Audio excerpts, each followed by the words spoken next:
ಒರೆಸಿ ಆದ್ಮೇಲೆ ಕ್ಲೀನಾಗಿ ತೆಗೆದ್ರೆ ಆಗುತ್ತೆ. ಮೇಲ್ದಾಗೆ ಇರ್ಬೇಕು ಯಾಕಂದ್ರೆ ಬಿಡುತ್ತಮ್ಮ ನನ್ನೆಲ್ಲ ನೋಡಿ ಹೆಂಗ್ ಬಂದ್ಬಿಟ್ಟಿದ್ಯಾ, ನನಗೂ ಬಂದ್ಬಿಟ್ಟಿದೆ ನೋಡು ಇಷ್ಟಲ್ಲ. ಒಂದೆರಡು ದಿನ ಏನಂದ್ರೆ ಏನಮ್ಮ ಅವ್ರು ಎಷ್ಟು ತೂಕ ಹಾಕಿದ್ರು ಹೋಲ್ ದೊಡ್ಡದಾಗಲ್ಲ. ಬಾಯ್ ಎಷ್ಟು ನೋವಾಗುತ್ತೆ ಅಂತ ಬಾಯ್ ಆಯ್ತೇನಮ್ಮ, ನೋವಾಯ್ತಾ? ಆಗೋಯ್ತಾ? ಆಗೋಯ್ತಾ? ಇವಾಗ ಇರ್ತೀನಿ.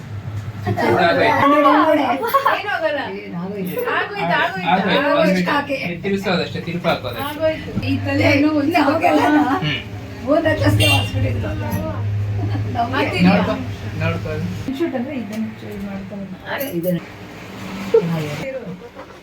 ಬಂದ್ಬಿಟ್ಟು ತಿರುಪು ಹಾಕೋದಷ್ಟೇ, ಆಗೋಯ್ತು.